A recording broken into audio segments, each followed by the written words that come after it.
started with a bunch of boys and summer break. What they do every day? Why make up inventions, of course, and that's what they do the rest of their life. And of course, their eldest sister has the tendency to bust them like every time, but each time it fails. Yeah, I remember like it was yesterday as well. Even though I haven't really seen the show up until 1 year later, I still found it to be like my most favorite Disney series of all time. It's like the gold of Disney Channel, basically. Exactly. And I remember when I was really, really little, when I was around and stuff, my dad like took me to his karaoke night thing. I think like at church or something. I don't remember. And I wanted to sing like the Phineas and Ferb theme song, but I immediately forgot the lyrics, so I didn't. Bummer. And your side, Blitz?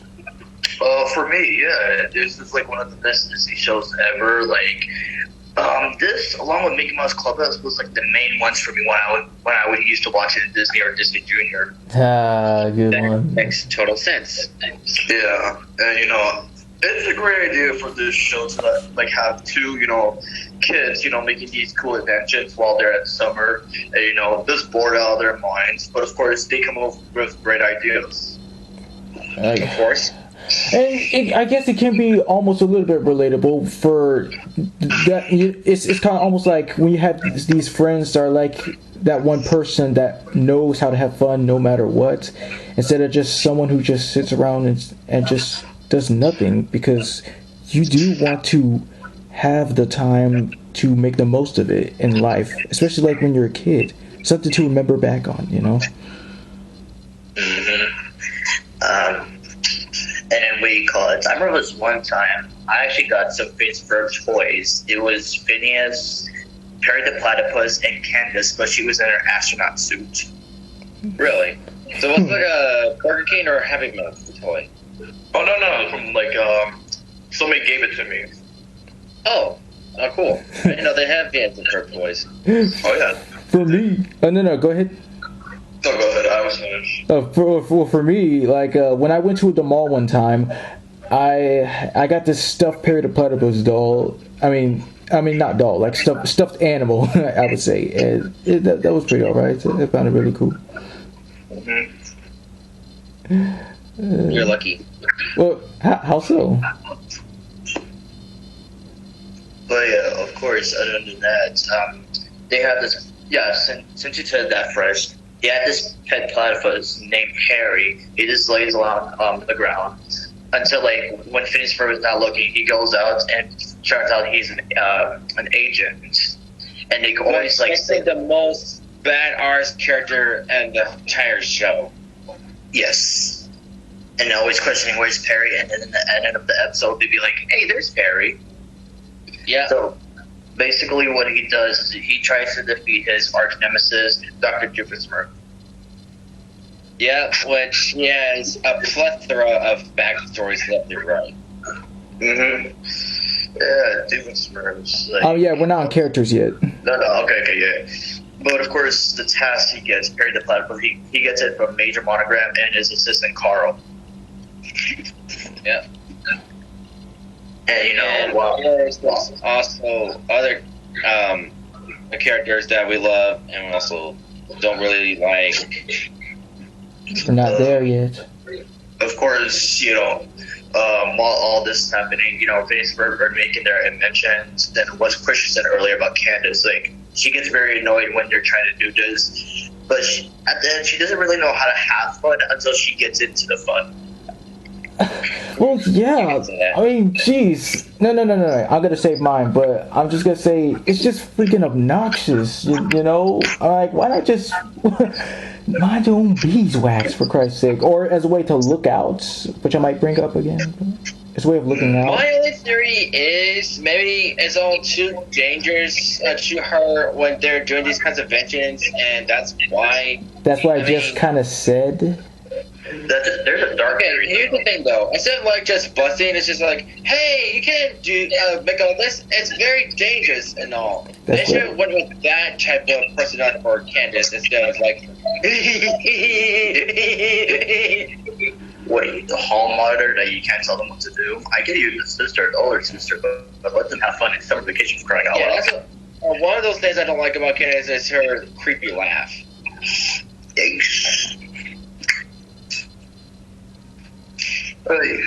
But some of the overall, this entire show is like a masterpiece come true. Thanks to the directors who created it, they made The creators. There's a difference between creator and director, but yeah, just say creators. Yeah. It's a big difference. Mm-hmm. But other than that, this show is truly one of the best, and it has this it always ends and it comes back surprisingly, like currently this year. What? Yeah. Yeah, it comes back, then it comes back in, but for this occasion, it's only come back in Disney XD for new episodes. Well, that's understandable because that's where we used to watch the majority of it, later on. Well, yeah, that's where they moved to. Instead of Disney Channel, they moved to Disney XD. And that's what he just said. But I could just tell you, this show had a lot of potential, especially their movies. They were the best. I didn't really see it, but they showed on Disney Channel, which is surprising that they showed on Disney Channel because originally on Disney Plus, that movie where Candace met alien races. Mm-hmm. Yeah, Candace Against the Universe. I mean, I didn't see the whole thing. I watched half of it because it was a new episode of Molly McGee about to come on, so I just started I watched half of it. And in that one, she actually started to give up to busting and stuff. She stopped busting in that one, surprisingly. But yes, the true OG movie we have to talk about is when they went to another dimension. Yes, all right. And of course, that's where they find out their pet platypus is a secret agent, which makes Phineas very furious. I mean, just geez, calm down, man. Wow, I never seen you like this before. I mean, I get where he's coming from because he didn't know about this for his whole life, and because he always left from every day. He doesn't know where he is and stuff, and yeah, that happened. Do you think that's when he's been furious? The most time he's been furious is remember. What was it? Yes, who doesn't remember that? I'm yeah. Yeah. During this special, Candace tried to help because the Superboys lost their powers and she messed up the machine twice. The last time, she accidentally gave Belgie Hulk's powers, and that's where Phineas got really mad at her and destroyed her access path, I believe. Well, another time was only a short moment where they're about to ride bicycles, and he told Candace to get on a tricycle, and she didn't want to, and he just said, "Get on it back, Candace!" Yeah. You hardly ever see him angry unless it's certain occasion. Because that's how Phineas is. He's just very nice to everybody. Yeah. As one of the characters said in Mission Marvel, I told her, you never make Phineas angry. You won't like him when he's angry. Yeah, Miss Buford. Yeah. But who's especially nice to him the most and has a crush is Isabella. Yep. But She's nice for a reason. What? Can I speak, please? Yes. I don't think nobody can. Jesus, is this because I'm black? I see how it is. How many times are you gonna bring that up? It's because he's always going for my lines. I'm just trying to say something. Well, what'd you expect? He's Deadpool. I see how it is. Alright, cut that shit out. Alright, what I was about to say is, other than the dimensional one, yeah. What I liked about that one is, how the other dimension were basically their opposites. More successful, but more, downhill. Yeah, because of the Doomsday apocalypse, they didn't really have a summer. They didn't even know what summer was. Yeah. But of course, in this version, Doomsday was an overlord and took over the whole Tri-State And Area. all just because There you go. over a train that you lost. Choo choo. Choo But choo you gotta- Charles. But you gotta admit, like, no robots in that dimension were badass. Well, yeah. And of course, in that one, Candace is a rebel. Mm-hmm. You're gonna do something because like if you pause in the middle of saying something, like someone's gonna take over. That's the problem here. Nah, I have nothing to say. Go ahead, Fresh. I'm like, well, I gotta say, my most favorite part of this movie, even though I only did saw it like once, but I never got to finish it, is just, when Perry reveals himself, it's just, ha! I knew it. Wait a minute, I'm confused. Why did this platypus fight so good? And then, really? And Perry the platypus? Really? What? I know. It just goes to show you how stupid Prime Joseph is. I mean, yeah, the word "doof" in his name is stupid or idiot in German. Mm-hmm. I also like the song between the both of the Jupiters. I like it too. Yeah. Let's see. But with the Marvel one, when it first aired on Disney, it was like one of the best ones ever. Oh wait, and speaking of which, let me go. Yeah, let me just stop there, and then we could get into the episodes. Continuing on, go ahead. So with Mr. Marvel, it was like one of the best crossovers. Of course, nobody can top like Timmy to the Power, but this has to be like one of the best ones, especially combining two Disney shows. They have done it before, but this was a special occasion. Well, yeah, it's a pretty spot on. It actually makes sense. And what doesn't make sense that Captain America is not like part of it. Yeah, that threw me off because it's like, why is Red Skull there and Captain America is not? And I did find out that MODOK is technically Captain America's enemy too, which is surprising, but... But his origins, MODOK is originally an Iron Man villain, remember? Oh, shoot, my fault, sorry. Yeah, because yes, we got MODOK, what was Iron Man villains, we got Venom as, Spider-Man villain, and then we got Red Skull, but why not more folks villains? Well, it's like, let's see what the people want. Let's see what can fit. But it's like, oh, I know, let's just mix it up to have fun with it. Maybe that's what it is. Exactly. Why not bring Loki and Red Hulk? But no, they didn't want to. And it would be really cool. I mean, no disrespect to Venom because he's my boy, but maybe replace him with Abomination or Hulk. Also a possibility, but of course we didn't get that.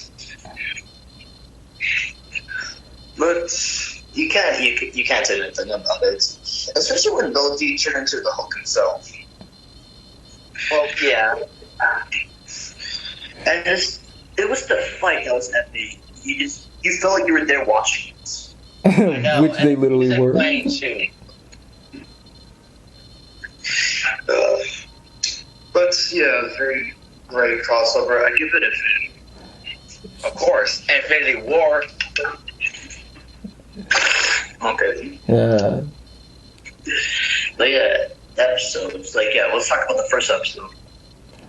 Which is the roller coaster, of course. Yes. And at that point, Phineas and Ferb's voices were a bit higher because back in the day, the voice actors voices were different until they got older and they sounded like it wasn't normal. Yeah, called puberty for a reason. Well, yeah, I gotta say, for being one of the first episodes, it really paid off, especially the roller coaster rides. And right there, it kind of serves as some kind of, first ride. I mean, how can I put this? I guess it introduced you the show kind of introduced you on a way to show you how much of a roller coaster it can be. That analogy. You get it? You're just beginning to wonder. Yeah, I got it. Yeah. But yeah, I'm ready for that episode. Of course, classic. But do you remember them being in space and coming down to Earth? Yeah. Mm-hmm. That's illogical because that would be like burned by the fire. Yeah, that happens. Yeah, like meteors or asteroids or anything like that. That's called cartoon logic, buddy. And one thing that I did realize is that it's like the only episode that doesn't have the Doofenshmirtz jingle. Well, because they didn't like come up with it until like an episode later, I guess. Maybe I was just probably pointing that out. It's kind of a little bit cool. Let's find out. So maybe like when they're like having first appearance of Doofenshmirtz, maybe they thought, maybe you should have a catchy jingle. How about this? And then do it like a lot of episodes. But nevertheless, it was a great way to start off the series into something really, really awesome and dedicated and gets you pumped up. And it's everything as a whole. Of course. You remember the episode where they had like these neighbors that looked like that Daddy's door? Yeah. Yes, that was a classic. And I don't know if you noticed when we first watched it, Thor has a conversation between Brian and Chris. Gumby, sell jumps on Daddy's in the store. And then when Phineas says Gumby, then Ferb's like, please. Yeah. It's like, yeah, in your life. Ferb could be quiet, but he got attitude. Yep. What do you think about their sister? We're not there yet. We're not there yet. But what was so funny is that when they were showing like their whole like big, clubhouse and everything, they were just shut out of their minds. Yeah, nice job. Hey, go ahead. And their sister like dragging them away because the fact that they hit them. Then what were you gonna say, Fresh? It's like I was just gonna make a quick joke, but it just goes to show you that something simple can actually reveal something even much more amazing. Because it was just sad how Candace had a lot of hope and just commenting about how awesome their inventions are, but she just walked out. Just come on. But yeah, that episode in particular, I give it a shot. It was fun. Me too. It was good. 7. Alright. Remember when the beach episode? Yes! Yeah, I love that one. Oh wait, is it the one with backyard beach or another? Yes, he's talking about the same one. Yes, beach. Yes, like non-known beach party. Yes. Yes. And it's like one of the catchiest Ferb songs ever. A backyard beach, a backyard beach. Just enjoying it while it lasts. Yeah, and Candace was actually enjoying it for once. She was actually happy they did, but she was, of course, sad that she lost it. Yeah. And a little bit too happy because when she was talking on the phone, it sounded a little bit, it'd be like, oh, just wonderful. It'd be like, okay, that sounds a little bit too turn-on-y. And what were you going to say, Blitz? I said extra. But yeah, I agree with your statement as well. But for this one, 10 out of 10. Infinity, because it's a classic. Again, it gave us one of the best basic Ferb songs. And what was the episode where Vanessa Doofenshmirtz appeared? Yeah, that would be. Wait, yes, I did see this before. It was. Okay, which one was it? Yes, it was the one with the cattle. It was one with the cattle and like. This is. Wait, it has to be Ain't No Kitty Ride, isn't it? Isn't it on there? And let's see.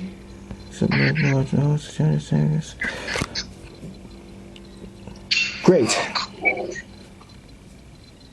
What happened? Very cool. Oh, can you cut the camera for 1 second?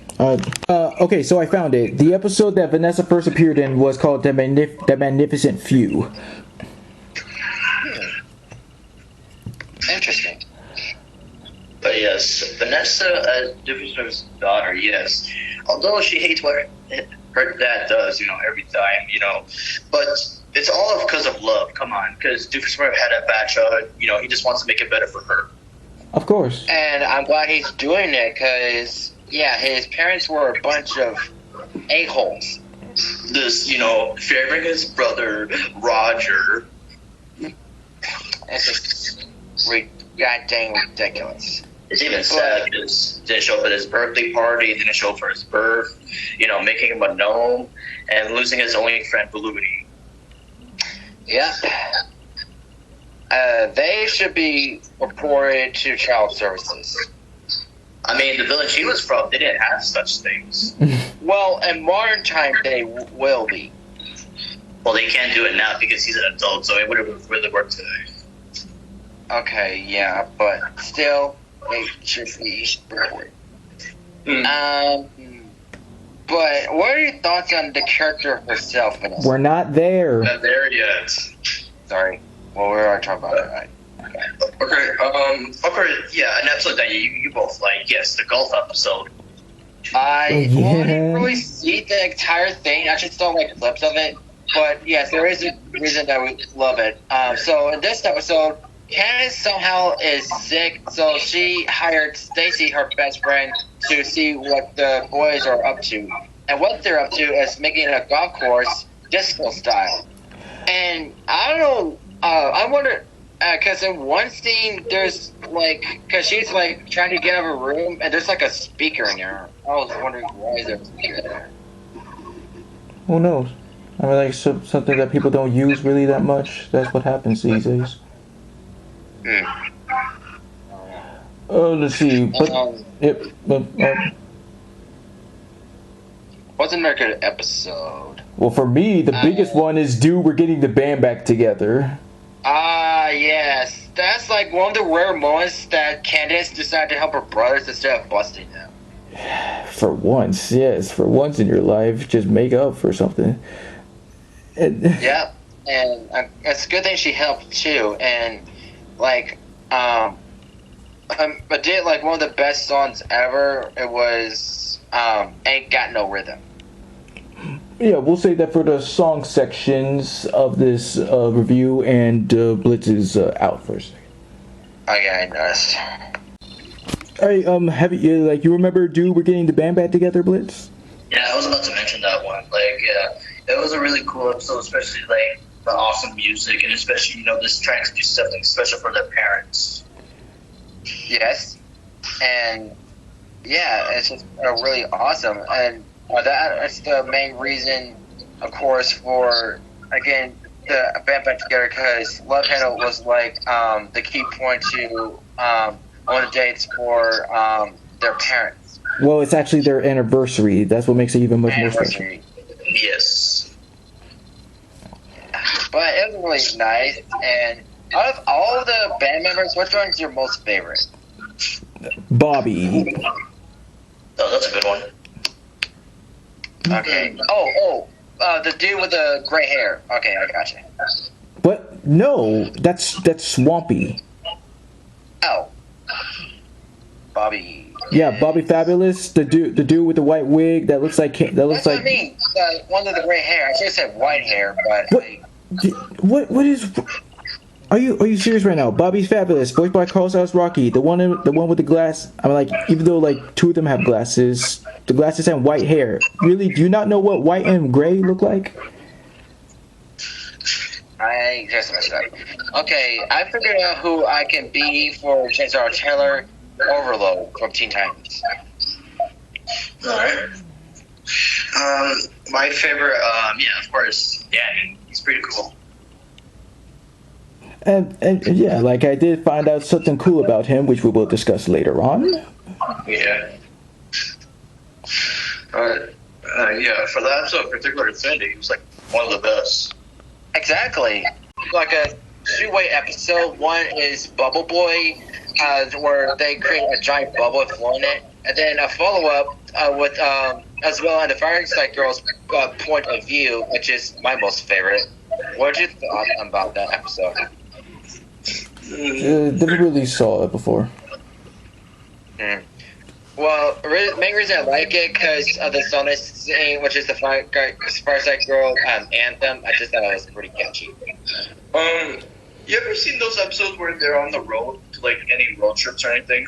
Which ones? Okay, I remember this one. They had their own diner basically. You ever seen Yeah, that that thing Yeah. I saw. Yeah, that was cool. that was pretty cool. Yeah, it was. And was it that one where Harry was like driving a truck and he got a sunburn on his right arm? Yes. Ooh. That's what I thought. Because Doofer Smurfs wanted to be a trucker himself while he's on the road too. Yeah. But yeah, speaking of road trips and visiting, like, you remember their grandparents? Which one? Well, like which episode you're trying to like the one with Bigfoot? Yes, actually. I mean, yeah, out of like both of their grandparents, which one do you think is the coolest one? Their grandma. Yeah, she's alright. What do you think about Ferb's grandfather? I mean, yeah, just looking like Ferb and everything, you know. I just like, you know, his accent and then, you know, pretty elegant himself. I think he was pretty interesting. Yes, sir. Yeah. Yeah. Remember the episode with Phineas' grandparents where Candace touched some moss and she started tripping balls? Wait a second. Wait. Because I remember this other episode where they went camping. Remember that one? Wait, are you still referring to the Bigfoot one? Because Yeah. you're still on the Bigfoot episode. Yes. That is no laughing matter, but okay. I'm like, unless you got your brains together because you feel like your brain's getting all scrambled. Nah, couldn't be. But what else can you tell? The song was kind of catchy about Bigfoot. Oh. Oh wait, and this was also those one of rare occasions where Duper Spurs tried to wait. Oh yeah. But never mind. Okay. No, go ahead, say it. Are you giving it a blowjob? I wasn't expecting. Alright, so other episodes, like, the snow cone episode, remember that? Swinter. Which one that is? Swinter. Yeah, you meant to say Swinter. That's what you meant to say. I haven't seen Swinter in forever. So basically, you know, boys, you know, just made up one. I went to Wonderland in the backyard, just having fun and everything. But of course, Candace assumes that Jeremy's seeing another girl and everything, but it turns out to be a dude.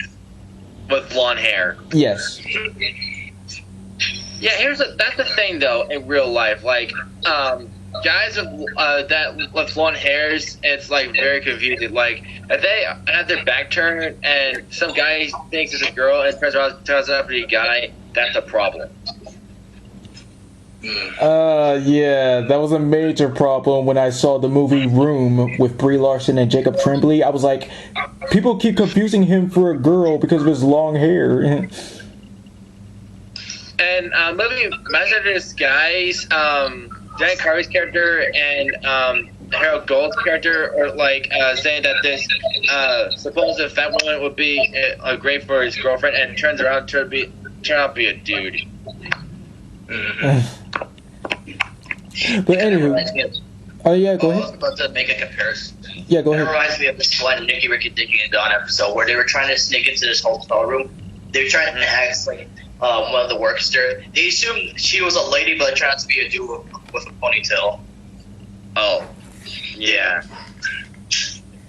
Because usually it's women that are the maids in the hotels, but the guy was like, "Man can be maids too."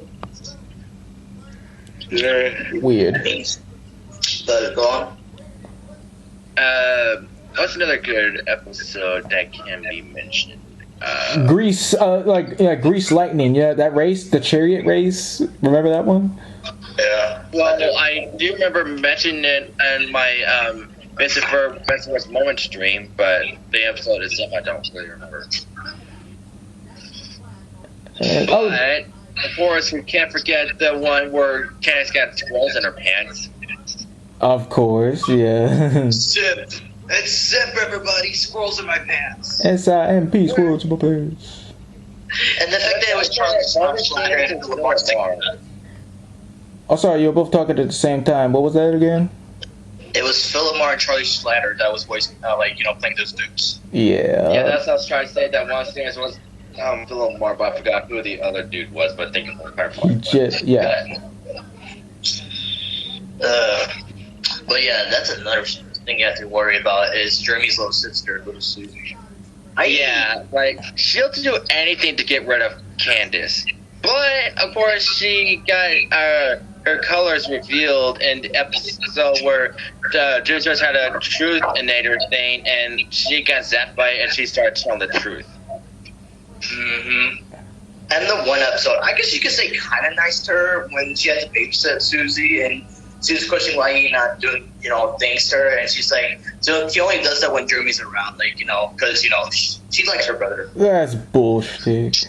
Yeah. That's goddamn ridiculous. I love this little joke, though. Susie was like to Vince, what you doing? And then Isabella got mad about it. Oh, yeah.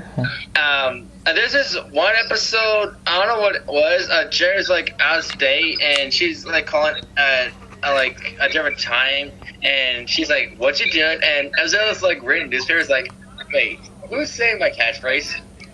And like a running gag with her is like, she always just like bubbles, like trying to act all innocent. Mm-hmm. And one person that is afraid of her is Buford.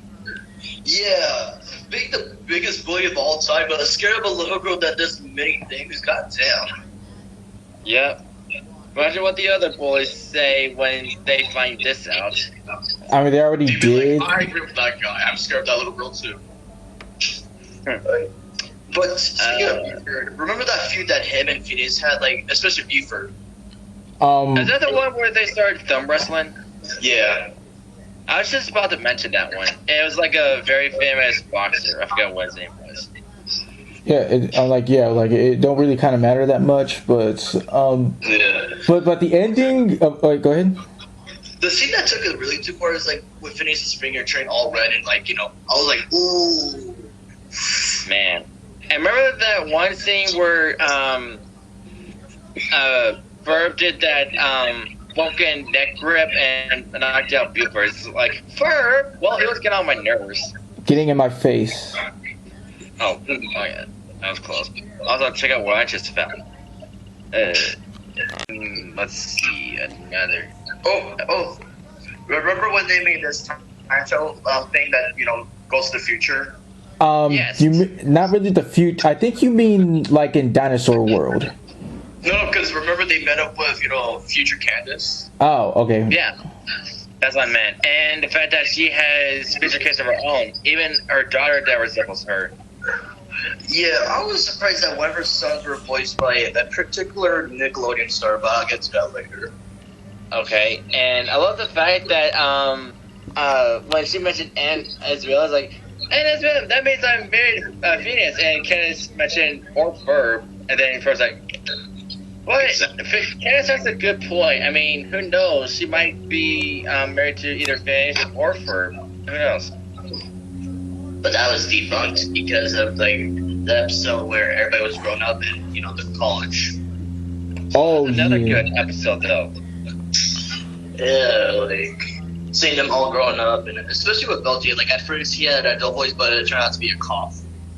Oh. Yeah, and the fact that they brought back the original voice actors for this, it's just really, really memorable. We saw like everyone except for future version of Stacy and Jeremy. Mm-hmm. But yeah, speaking of these episodes, let's name some Duke's first one. Like, remember that one where he turns himself into a platypus? Yeah. Oh yeah, I haven't seen that one in a long time, but yeah, I do remember that he transformed into Harry himself. Remember when he turned into a werecow? No, I did not know this is such an episode. But there's one where Candace switched sides with Harry, and she discovered that he sweats milk. Right. Even though that's not the point, but it's just figuring out how it sucks to be a platypus from her perspective. Mm-hmm. Speaking of Candace, remember the episode where her and Vanessa's clothes got switched up? Yeah. Yeah. Yeah. And their personalities changed. Oh no, go ahead. She didn't want to be seen in that jumper. And notice how their personalities changed because Vanessa wanted to bust her dad and Norm. Well, Candace didn't really do that much, unfortunately. Oh my. Wait. Even. It's like the clothes had a different effect on them. It's like the episode in Literature Show. Remember where Bugs had his glove removed and biker type gloves and changed his personality completely. Yeah. Oh, this kind of reminds me of a Rugrats episode. Yeah, where Angelica and Chucky switched their shoes and they act like their personalities, but switched. Yes. Really? Yeah, but it turned out to be a dream. What? Oh, of course. Yeah. Of course Nickelodeon would do that. Oh. God dang. And when they're at the dry cleaners or wherever they're at, and they both look at each other like, hey! But, I don't know what episode it is, but you remember the song they sang together, Busted? Busted. Yep. Oh man, those two have a great choreography and melody. I remember this one time Candace sang it with the Tin Men, but they didn't really do that much. Oh, you remember that? Yeah, that. I believe that was Wizard of Oz. The Wizard of Oz parody. Mm-hmm. Or they didn't really have a Tin Man, but you see him at the end of the intro, or the outro. Right. The outro, right. And speaking I love how they parody that. Instead of Busted, it's Trusted. Yeah. And what do you call it? Speaking of switching, remember the episode where the whole gang switched, what do you call it, bodies with these aliens? Oh, of course. That one is a classic. Oh yeah, that was supposed to be a parody. Yeah, it's called Invasion of the Ferb Snatchers, which is a homage to Invaders of the Body Snatchers. Yeah, and also a parody of Shawshank Redemption. I remember, yeah. Dinosaurs had a great singing voice for like a cowboy. Oh yeah. Oh, yeah, that was in the same episode of Bubble Boy. Mm-hmm. Terrible. I do wonder who was doing the singing voice for his country voice. Who knows?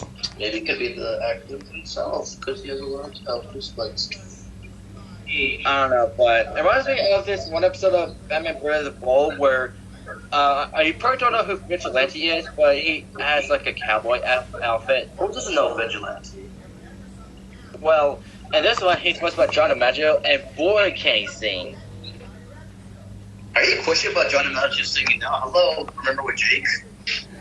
Well, He doesn't watch Adventure of course, you Time. can say that's Jake, but him specifically as Vigilante, that was just really good. Wait a minute, he also sang as Aquaman and Gorilla Grodd with the Music Meister. Mm-hmm. Yeah. Okay, yes, but again, when he's saying as Vigilante, it was just really good. I'll just have to show you a clip of it in a minute. But that's another good episode of Phineas mention. Oh, one of the very special ones where Perry got missing and they had to find where he is. Mm-hmm. There's also Aglet. I just only like the song. Yep. A-G-L-E-T. Don't forget it. Remember this episode where they had this whole maze? I don't. One more time? No. Yeah, they built this whole maze and revealing that Candace was a part of the, what was it? I'm gonna go back to it actually, just a reminder.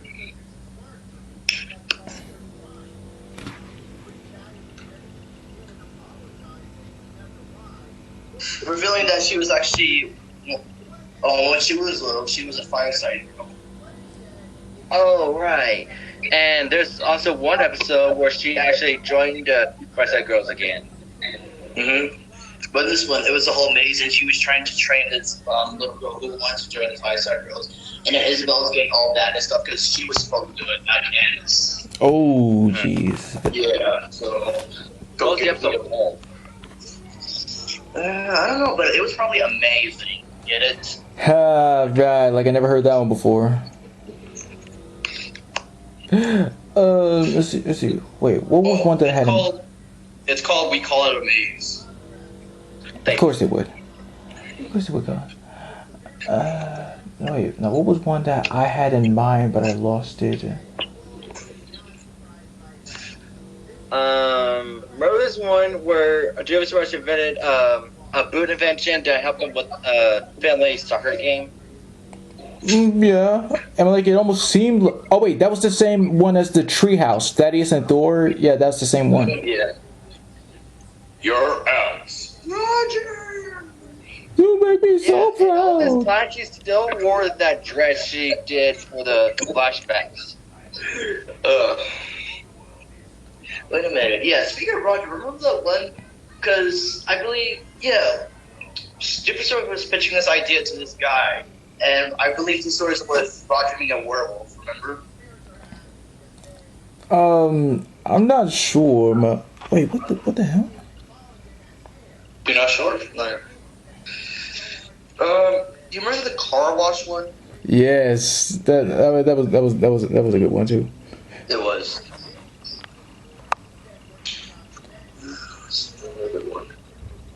Oh, remember this one where they were picking the mirror and kids got to eat the mirror? No, not really. Not really? I Okay. kind of do, but it's been a while. It kind of reminded me of the episode of the Grandparents when Vicky took over his mirror. Because Okay, both of them went chaotic, that's why. But Elle became a host because the next mirror was, unexpected. It was a minor. It's a pickaxe.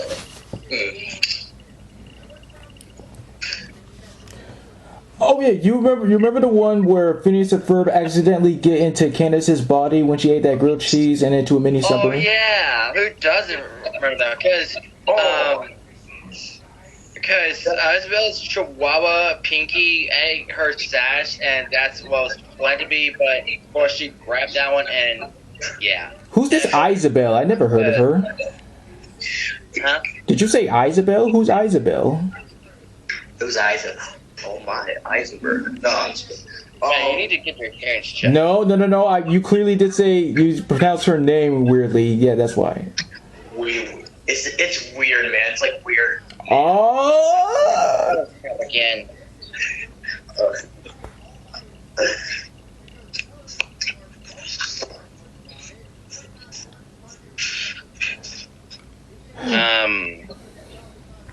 Let's see. Where Bowsy wanted to do a song. Oh yeah, I remember that. Oh. Yeah, But, and at the beginning of the episode, it's like making that weird trilling sound. oh yeah, like the fail whale. I remember now. Nice. Yeah. So going back to the episode you were explaining with Candace, like with the real body, that kind of reminds me of a Max School Bus episode. Yes, I saw that too. I saw it on TV and the books. It was really awesome. And wait, I remember now. People would say that this is the darkest or saddest episode. Phineas and Ferb get busted. Oh, yes. Yeah, that's yeah, I agree. But it's really cool that Clancy Brown guest voice. Alright, where did I go to the cast? Oh, sorry. I mean, that's like the 5th time. That's right.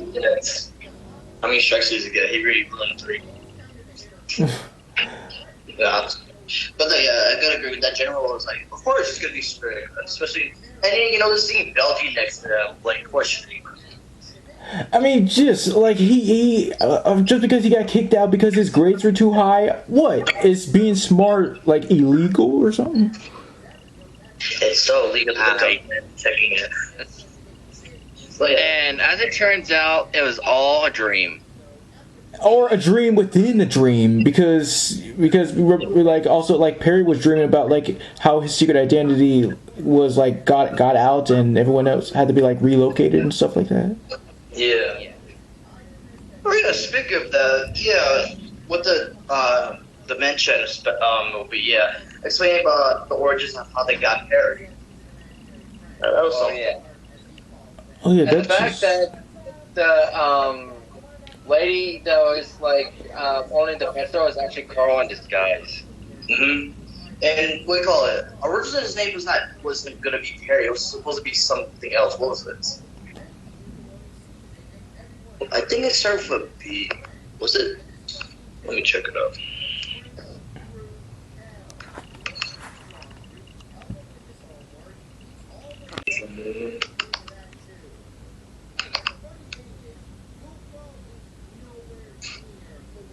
Oh my God! Oh, that's what it was. you're gonna say it? Yeah, his original name was, Bart's full name, Just say Bartholomew. Yeah, that's it. Yeah, but when they got home, they changed it to Perry. Well, did you know that originally Perry was gonna be a capybara? Really? Huh. It kind of reminds me of this show where Candace was taking Perry for a walk, and she bumps into this lady saying, "You have a beaver as a pet. You have a platypus for a pet?" But yeah, I like this because, Dan Omar actually predicted this because originally, platypuses are not like, what would you say Perry's color is? Like, what is his color of his skin? He's teal. Who doesn't know that? Teal, yes. And the fact that Dan Pokemon himself predicted it because a few years later they actually discovered one. And it was said that his mom actually believed that he created the animal. And Perry's noise. They made that up too until they found out that's the actual noise they make. Yes.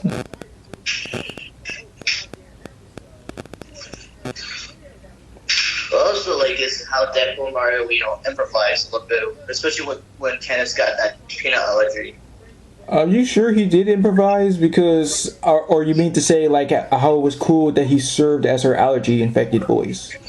Because you never see Deadpool Mario do that kind of voice before, along with Jupiter's, but it was pretty surprising. Yes, it's just kind of the way how you said it was kind of a little bit offish.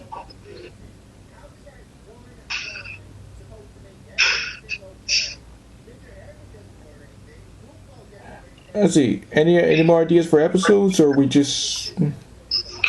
Well, until he comes back, other episodes in mind, what's there? Ever seen the one where they went to Africa? Yeah. I mean, that machine that they built was awesome. It was, and I actually drew that as a kid. It was so awesome. I drew it myself. I was like, this is a perfect combination. What machine are you talking about? You know the episode where they went to Africa? No. Boo! Boo! And did you find out what Perry's name was originally supposed to be? Yeah, first second. Yeah, it's Bartholomew. Bartholomew, but Bartholomew, Jesus. That doesn't sound right, does it? Bartholomew the platypus. Just be lucky they changed it when they got home. Yeah. I'm gonna check the mail. I'll be back long. We just got a letter. We just got a letter. I wonder who it's from. Jury duty. I don't want to do that. Okay, another episode is the costume party where Vanessa was dressed as Marceline Nitrous reference there. Remember that? Yeah. Yeah. And that's one of the few times we see Monty. Monty Monogram. Yeah. Yeah. Yeah. Pretty good. Which is basically Monogram without the mustache. If you fucking dye his hair gray, then yeah, you're there. Let's see here. Oh, remember there was an episode that's dedicated to Carl? And he had his own song. Oh yeah, he's Carl. Oh And man. there's also one where he's like Dr. Coconut. Mm-hmm. Oh, Oh, there's remember also one where it's like raining really hard, and then Perry was like slipped and landed in front of the screen. Mm-hmm. And That the was one, pretty cool. the one I was about to mention is remember when the Phineas and Ferb made robot forms of themselves? Yes, Phineas and Ferbots. Yeah. And especially like how they landed is in the movie. It was epic. But We then, mentioned about. Oh, sorry, girl. I don't know, but I was gonna make a little joke with like, but then at the ending, there was a can droid. Mm-hmm. We call it. Do you remember? Did we mention the giant robotic dog they had? No, we didn't. I remember. Like, what were your thoughts about that episode? Never seen it. I don't remember much about it, but I do remember the dog. Hmm. And I love how it made a reappearance in the Dimension episode. Movie, but okay. Movie, sorry. What happened? Oh, remember there was a scientist convention? Yes. Oh, and wait, and by the like the evil genius scientist invention where Perry dressed up as one of the scientists, right? Mm-hmm. Oh yeah, and that was pretty funny, especially when it started skipping. It's like spec. And that's funny. I don't remember you saying spec so many times. Oh yeah, another episode. Remember when Doofenshmirtz got a new arch nemesis and Perry got so sad and everything? Yeah, that was the time travel. That was the other time travel one. A panda. Mm-hmm. Wait, speaking of Perry, did we mention how him along with Isabella's dog got, into a fight? Into a fight? Because Perry knew about like how Isabella's dog is evil. Well, wait, but I'm not sure they fight. I'm pretty sure that they did team up or something. Team up here and there, but of course it was something. Oh, huh? Remember that evil bunny? Yes, I do. The bunny, right? Who was trying to take over? Well, Phineas and Ferb made a really cool invention that they made, like, actually, glasses. I really wanted those. It was really cool, yeah. Wait, you And want I those? like Want that to you see through were- people's clothes? How dare you? What? Huh? No, see-through. Get it? See-through everything. Oh But- wait, that kind of reminds me of Johnny Test episode Oh, the X-ray one. where he was trying to get a prize from the series to find all the colors and everything. Yep, and he used actually goggles and stuff, but and it caused him to like with his reading. Mm-hmm.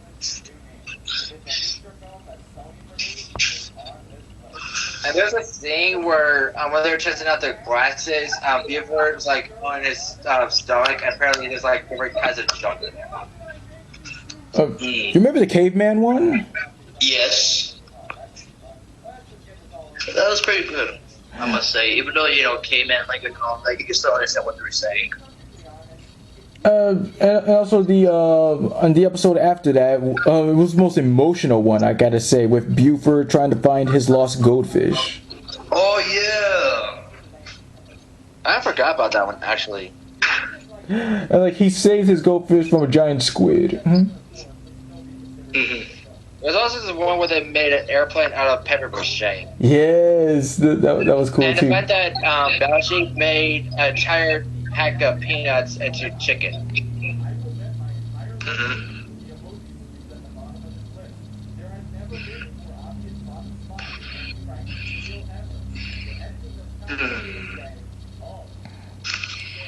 Do you remember there was this big computer that was talking in their backyard?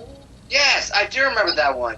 Like, cause they wanted to know like what kind of birthday gift they would give their mom.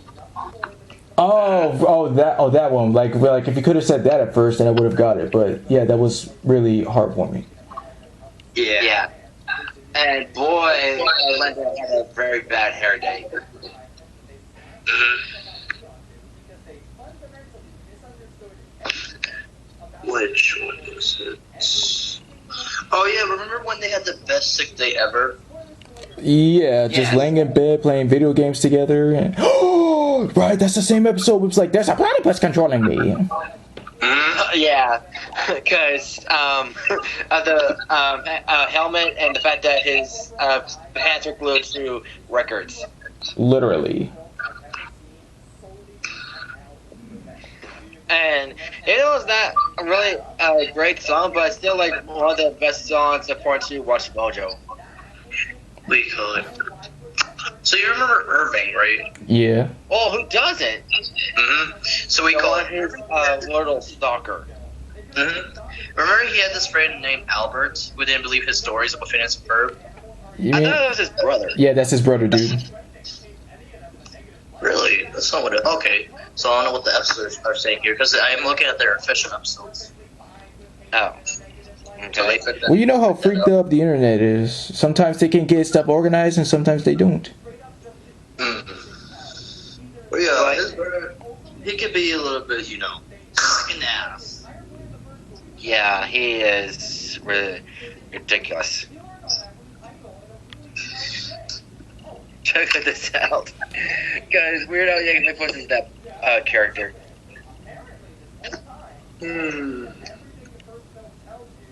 Wait, you said Real Al Yankovic? Don't you mean Weird Man?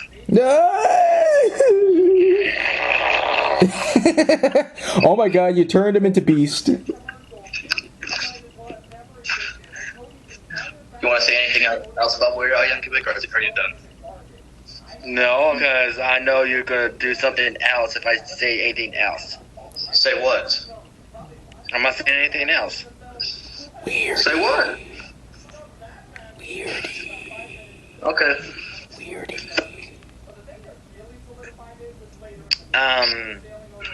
What do you call it? What's another episode that you're talking about? Remember, Misty?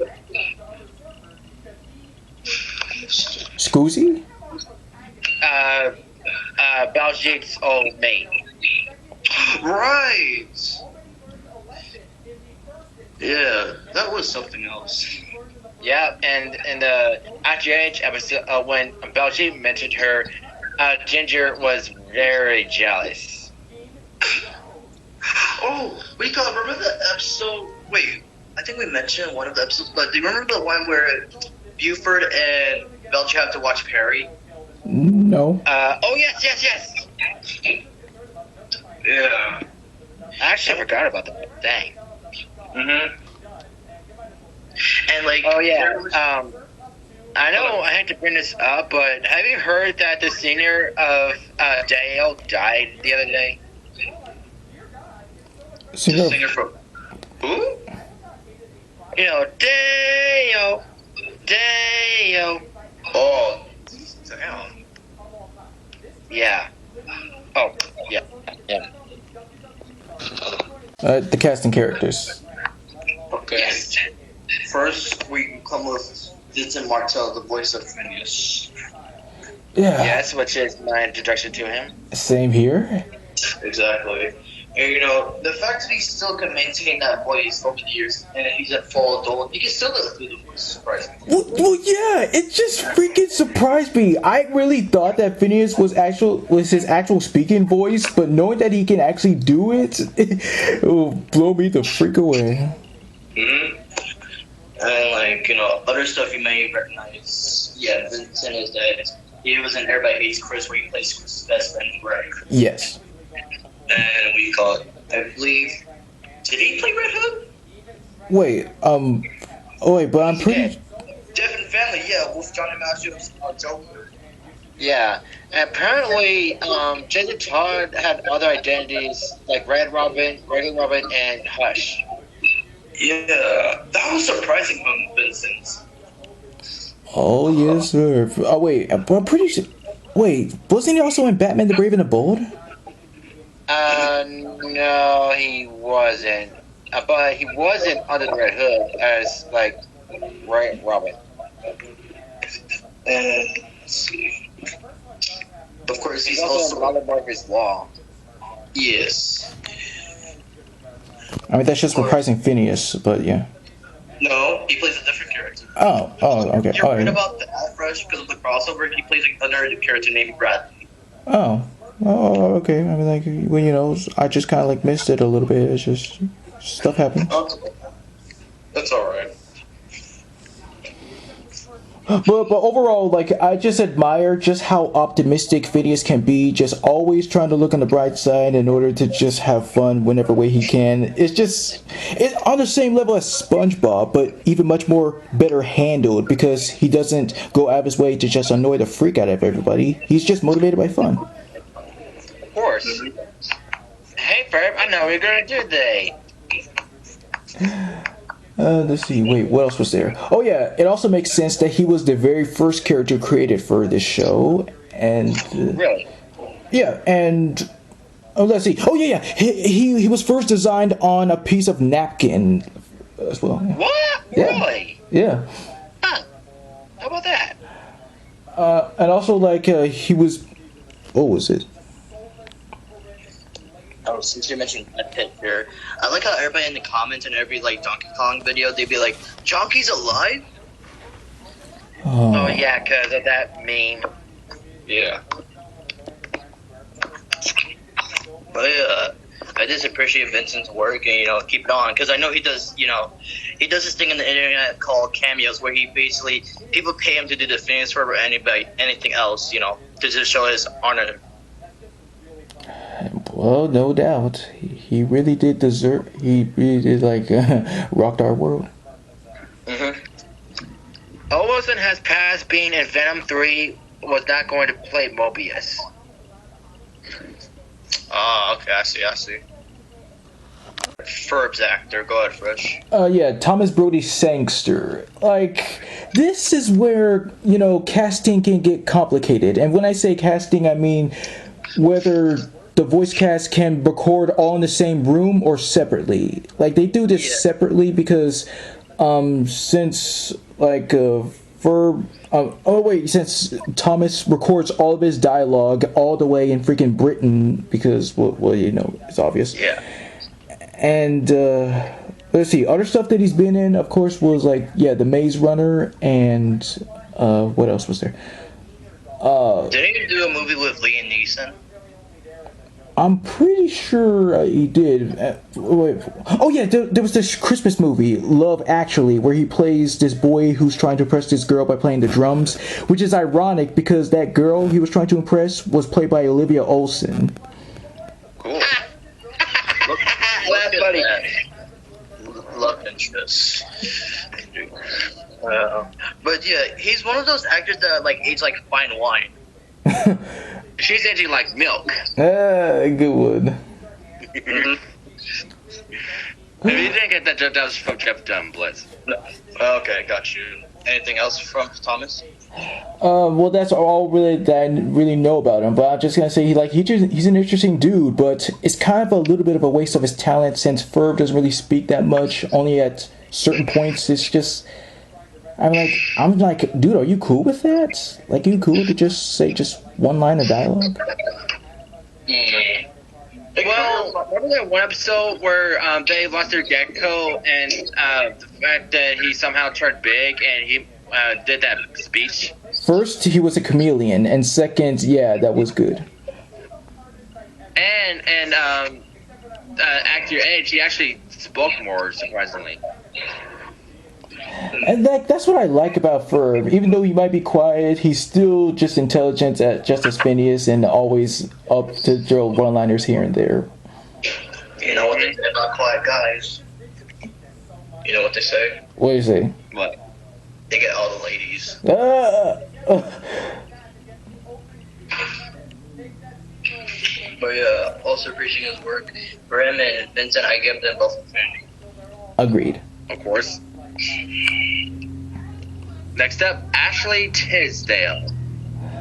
Oh boy. Even though that this might be her just number one Disney role aside from, High School Musical, it's just the way how she's just portrayed as. The energy. Yeah, My real introduction to her as a kid was Sweet Life of Zack and Cody, which, of course, throughout my life, I didn't pay attention to the fact that they share the same voice. Until I got older, I had, like, Charter and started watching Zack and Cody on demand. And I was like, watching South Fuller, that's Candace! Holy crap! And yeah, that made me really like Ashley Tisdale because of that. And I think I cannot unhear it when she like raises her voice like, oh my god, I'm hearing Candace all over. But yeah, for Candace, like I mentioned earlier, she has an obsessive thing for busting her brothers. More like tattletale syndrome is a way to put it. Like that episode where Phineas and Ferb's, mainly Ferb's cousin visit, and one of them being a female, which is the only female in the group, she actually like hangs out with Candace, and she's like teaching her how to be all measure them and not be a tattletale. But here's the reason why she does it. It says that she was inspired by Jeannie Bueller from Ferris Bueller's Day Off, a similar character where her brother gets away with everything that he does. Ah, I did not realize that, but that's actually a good turn-on point. Hey, I have a question.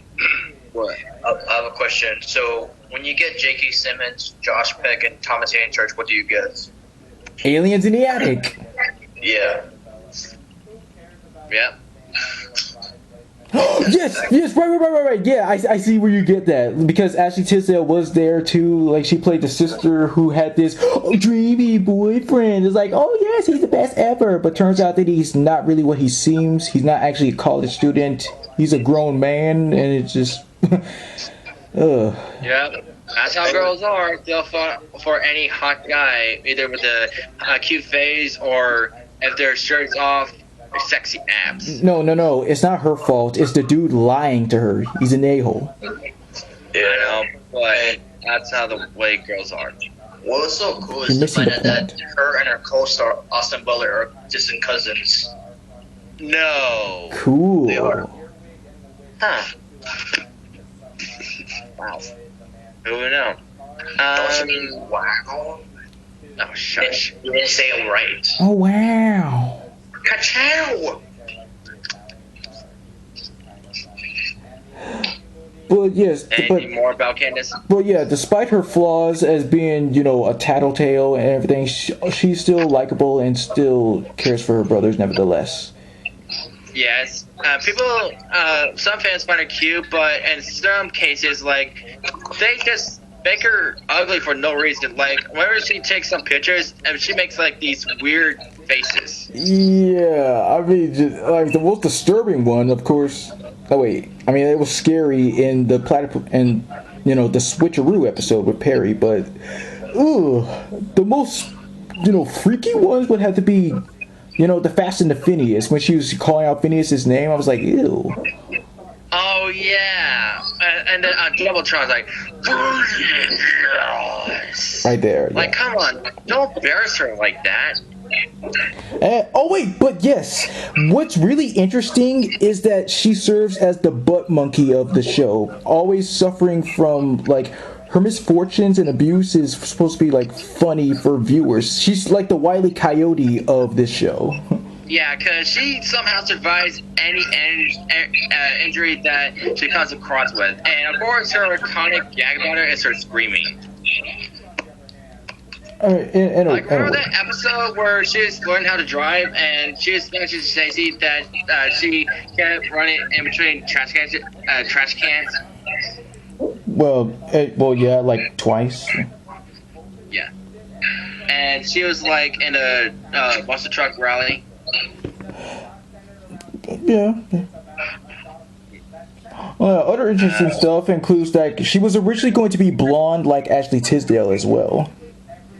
I could see that, but I'm used to her being orange-haired. Redhead. Remember that episode where she wanted to have a great hairdo with a piece of shape, but she like cranked it up and made her hair grow too fast?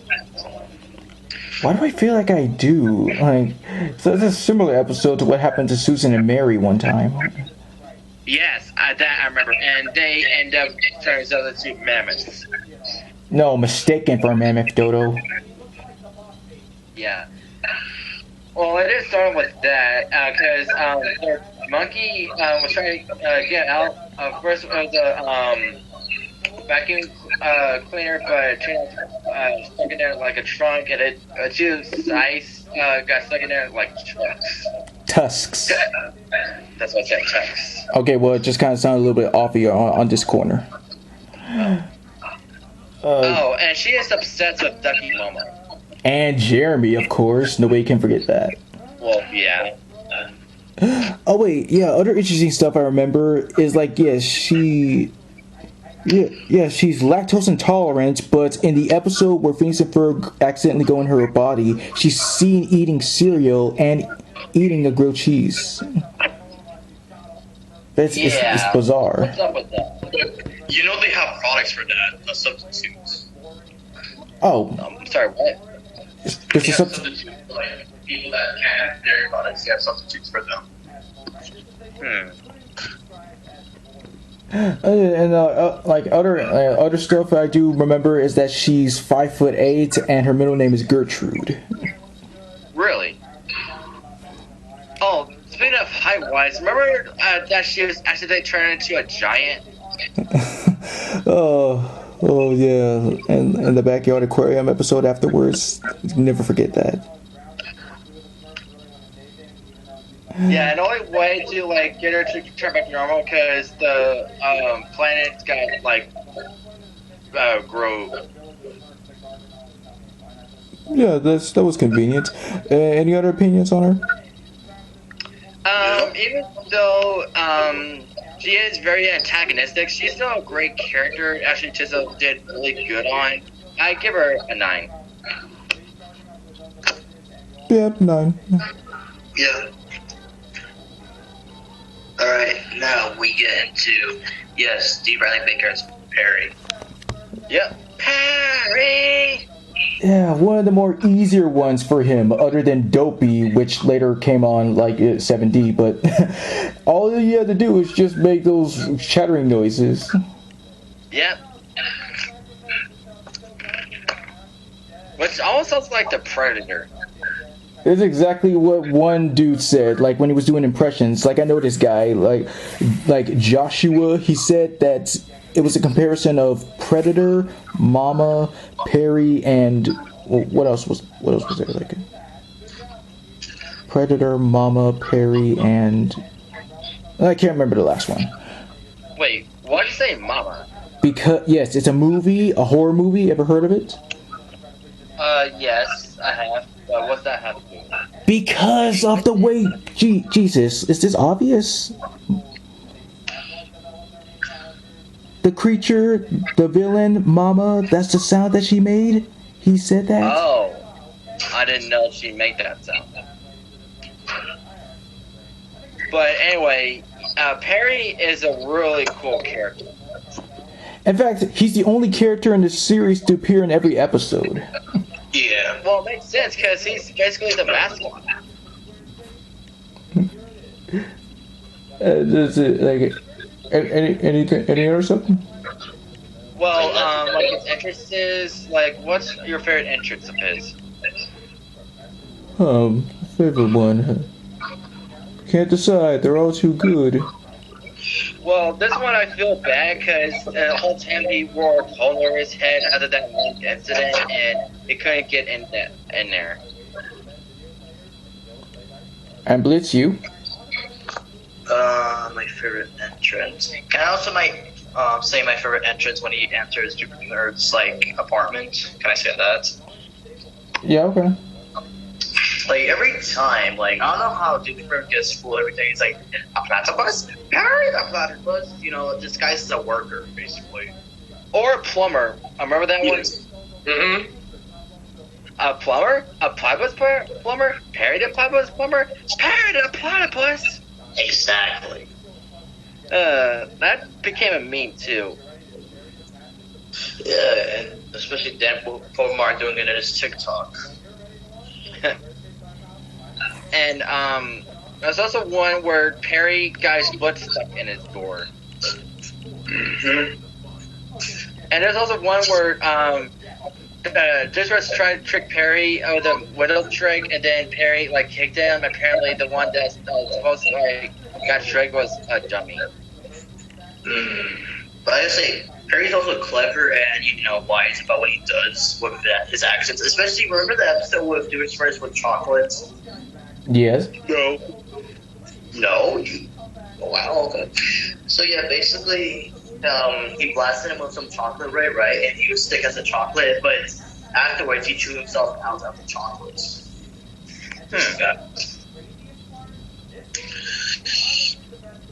But this, being a loyal pet, I know, he gets tolerate everybody, but yeah, it has happened a few times, but trying to protect the family he loves. Yeah, it's still pretty awesome, especially that theme. Oh, yes, the first time we ever heard the full theme, the extended theme. Perry, hey Perry the Platypus, call him Agent P. Perry, I said call him Agent P. Agent P!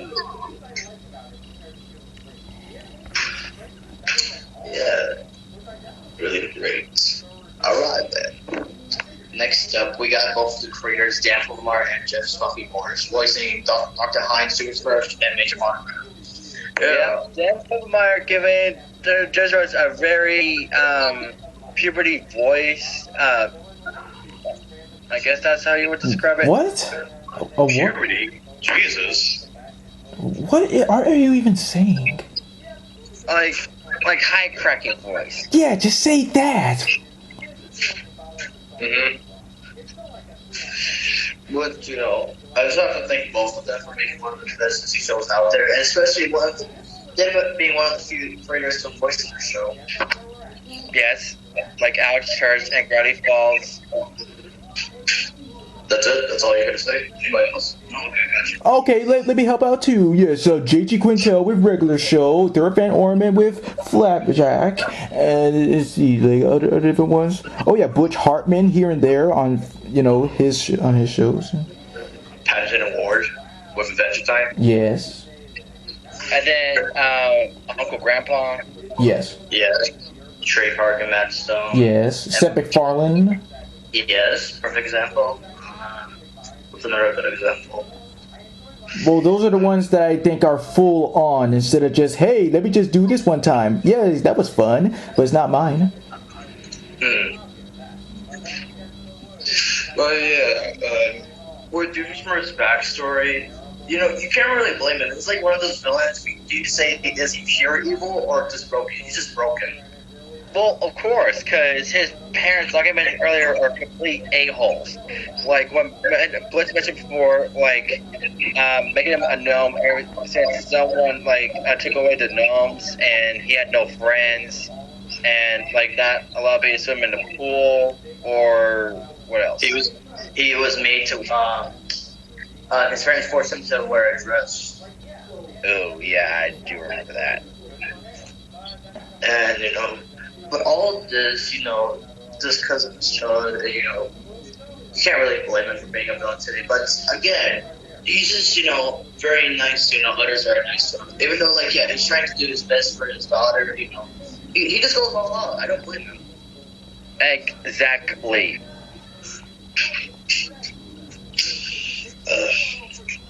And what do you think about his entire personality besides him being evil and stuff? I mean, just a standard bumbling, evil, mad scientist type of dude. Similar to, of course, Snaptrap and Dr. Draken and, everyone else. Yeah, remember the episode where Perry and him were battling in robots, and him was in a dragon and Perry was a Queen of England, and just got burned by the fire?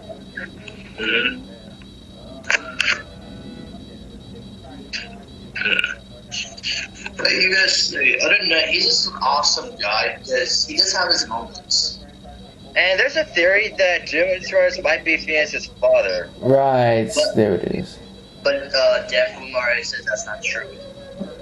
Well, I find that hard to believe because if you look at their head shapes and their hair, You can't argue with the creator though. If he says it's not true, it's not true. Sorry. Yeah, I carry my word for that. So only dumb people will continue to think so. And you know that Fantasy's name is inventions with a nader in their names. Behold, that I don't care a nader. Right, yeah. And then another hallmark. Mm-hmm. You know, he is still with his ex-wife here. I question this a lot. For the family reunion one, right? Why is she there? She's not even married to him anymore. Just questioning that. I don't know. It's just for purposes. Yo, and the response afterwards, he was like, I kept the name. I'm like, if you kept the name, how does that make sense? You have to go back to your original life. If you kept a name, what was your maiden name? Like, Jesus. But yeah, for Jimmy Smurfs, you know, he's like one of the best characters, you know, I can understand. Infinity. Yeah, exactly. Like, he's a really memorable character. Fate hold! Darth Vader. Ah! Yes. And remember this one where there's a video of him where he's in underwear and roller skates? I am a superstar! My name is Doof, and you'll do what I say. Whoop whoop. Yeah. Yes. Now moving on to Perry's boss, Major Monogram. Good morning. And you know, I just like how he has a cool voice. That's what I like. Yep, Jeff Swabby Marsh did a really good job. And yeah, most of the creators not using their normal voices were really cool as well. You know, improvising with their voices. You know, just pitching it, and I just like it. Yep. I mean, you know, Major Markham has his funny moments. Remember this one where he entered this eating contest at Phineas and Ferb's backyard? No. Yeah. Yeah. Because he was trying to do some, like, he was doing an investigation in disguise, but of course, you know, he got distracted and he entered this eating contest. And that's so. And he got fat. Oh my god, he was a balloon. Oh.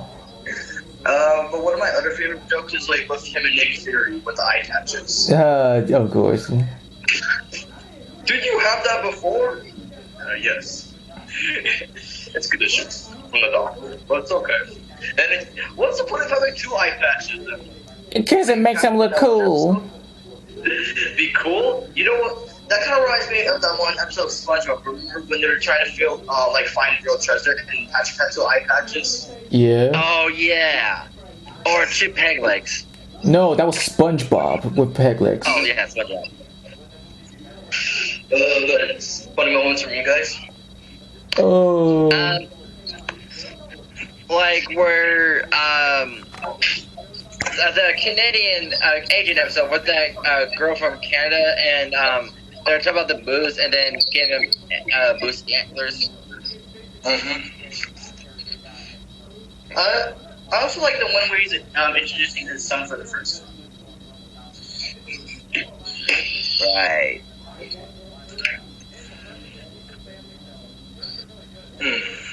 But yeah, for Major Margaret, he does have his funny moments. One of the great characters. I give him Affinity as well.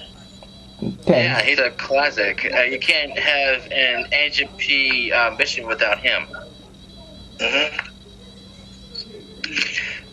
Alright, next up is the mother of Phineas, Ferb, and Candace is Linda. I mean, yeah, she's a great mother to Phineas and Ferb, yes. Well, if Candace at times, you know, of course she's not going to believe her because evidence-wise, you know, that drives her crazy and everything, but hey, what can you say? Yeah, well, she's still really nice too, like offering snacks and stuff. She's just one of those type of mothers. Exactly. The one to throw jokes, but the one to still just make sure that everything is alright for her kids. Mm-hmm, yeah. But yeah, her actor, Caroline Rio, I know her from a few projects. Yeah, she was in the live-action show Sabrina the Teenage Witch. She's also in this other Disney show called Cities MX. She's a great actor. I forgot she was in Sabrina the Teenage Witch. She also voiced the grandmother. Yes, that's right. Great talent. Yeah. But for her, yeah, I also give her. Cool. 8. Next up, Father Lawrence Fletcher. Yeah, I gotta say, he has a unique voice, especially with his accents. Done with Richard O'Brien. Yeah, with this cast, bringing more British actors into this, I like it. Yeah, he's a pretty nice guy. And remember the episode? Fossils. Da da da. Fossils. Da da da. Fossils. Exactly. Such a classic. And the fact that he's the creator of the Rocky Horror Picture Show. Oh yeah, that's right. Wait, he is? Yeah. Wow. And I still haven't seen it, but Dad mentioned it to me one time. I know that Tim Curry is in it, and actually I like the song. What was it? Sweet transvestite. Thank you. And he was also the original host of this show called Crystal Maze. I've never heard of that. What's it about? Probably about maze. I bet it was amazing. You already made that joke. Yeah, you can't. Well, I know if I wanted to do it. You can't Whatever. do that. Alright. But for Lawrence, I give him Infinity. He's a chill dad. Jason. Yeah. And next up is the neighbor, the sim for Phineas, Isabella. What you doing? No, it's like this. What you doing? But no, Christian, what are you doing though? What are you doing, Christian? What are you doing? Nah, go. So, what was your introduction to Allison's daughter? Here. Well, besides this, it was Super Bud Dustin too. I guess one of the few times I got introduced to her is when she played Batgirl. I forgot she played Batgirl at one point. Yeah, and Young Justice. Oh, okay. So yeah, for Isabella, like I said, she is a simp for Phineas. Like, she thinks he is super cute and stuff, and that's the main reason she comes over to see what he's doing. So yeah. And But she he does is have like the leader of the Fireside Girls. Is Go on. that's it. I was about to say, she does have her baddest moments, like especially when her and Buford get in a fight. Of course, she always wins that fight. Yeah. And remember he tried to say at one point, and she like punched him in the arm. Oh right, because yes, of course, a running gag, of course, is whenever she hates it whenever people say her catchphrase. That's why. Yep. And other works she has done, like in Little Stitch, the series, she voices Victoria. Oh yeah, that one nice girl that is actually dedicated to be Lilo's friend and not Myrtle and her freaking posse. Really? Huh. Interesting. I don't know if you've ever heard of Holly Hubble and Friends. Actually, I kind of have. Oh wait, I might have gotten mixed up from. No, wait, go ahead. Well, yeah, she voices the title character Holly Hobby, so I don't know what this show's about. And besides Isabella and Phineas and Ferb, she also voices Jenny. Remember that girl that likes pigeons? Yes. She's an alright character. What? Oh no, I'm just saying this is true. What? Very, very nice.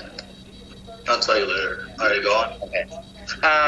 In one of the Kingdom Hearts games, she voices Kari. You probably don't know her because, of course, you don't play Kingdom Hearts. But and in some show called Kung Fu Magu, she voices some girl named Lorley Tangu.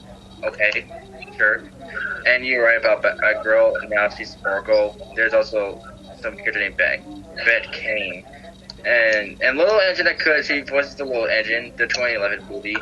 As Legend of Korra, she voices Opal, which is J.K. Simmons' daughter.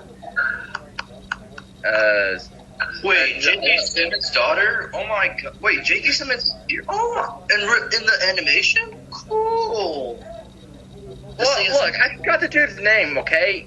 I don't watch Legend of Korra enough to know his name. Yeah, what a surprise. Like, that's for everything. In Loud House, she took over Jill Talley for Sam. Right. Yeah.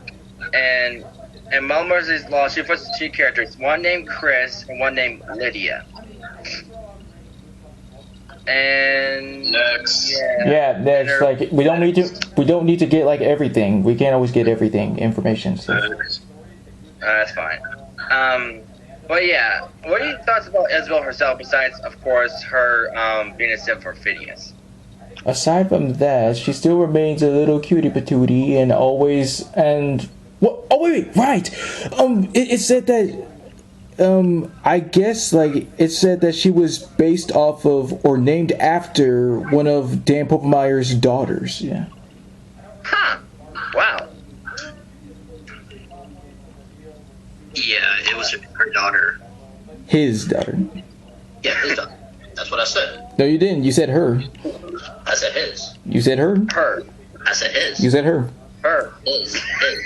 I said his. Okay, but anyway, but nevertheless, like she is a big fan of the show though, and loves that she's aware of that. And the fact that her cuteness is her secret weapon, because in one of the Meep specials, she actually used it to defeat what's that guy's name? Rick. Hey Christian, Yes. what you doing? What are you doing? Are you not doing your research? Find out who this guy is. Moving on. Next. For Isabella, 10 out of 10. Infinity. Next. Stacy. Next. Next. Chicken necks. Next. Shut up. Next. Shut up. Next. Shut up. Shut up. Next. Just say the fucking person. I am. You're not listening to me. Please. Just say the word. I think he like what he's saying is that like that's the actual person's name.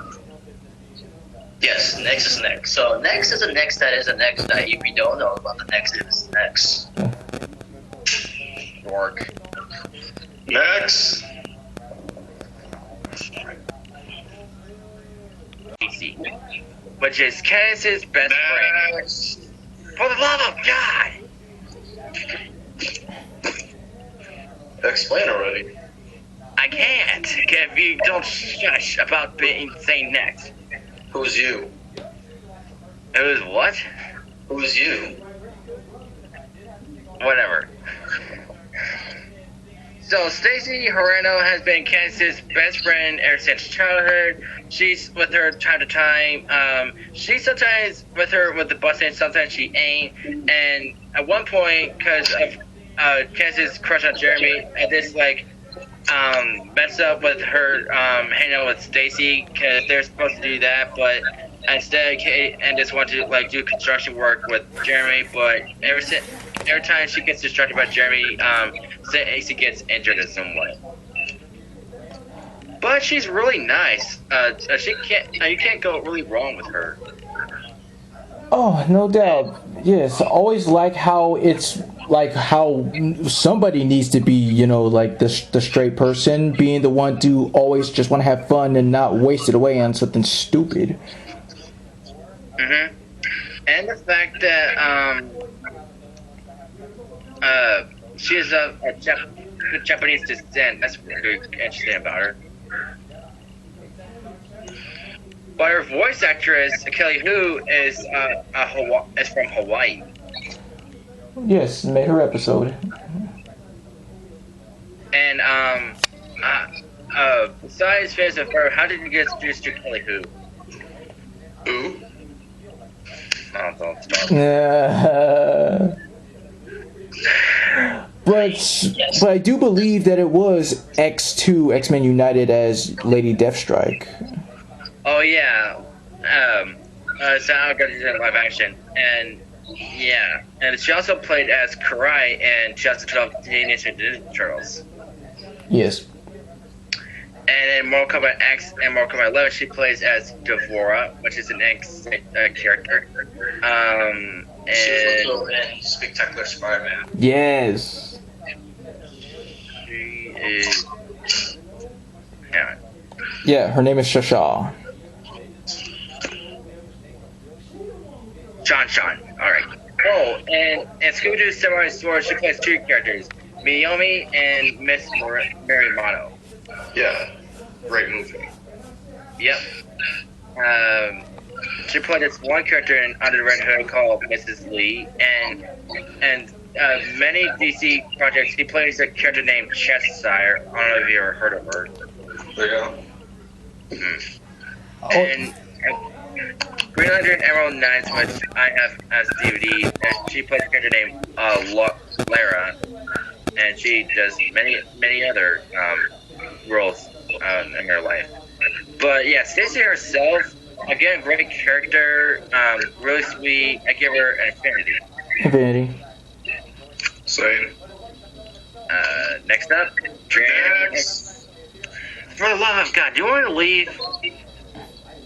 Please. Alright, go.